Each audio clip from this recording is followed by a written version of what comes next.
بسم الله الرحمن الرحيم والتين والزيتون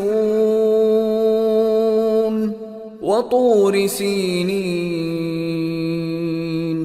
وهذا البلد الأمين لقد خلقنا الإنسان في أحسن تقويم ثم رددناه أسفل سافلين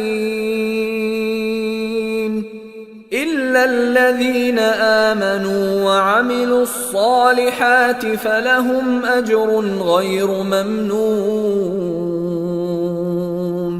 فما يكذبك بعد بالدين أليس الله بأحكم الحاكمين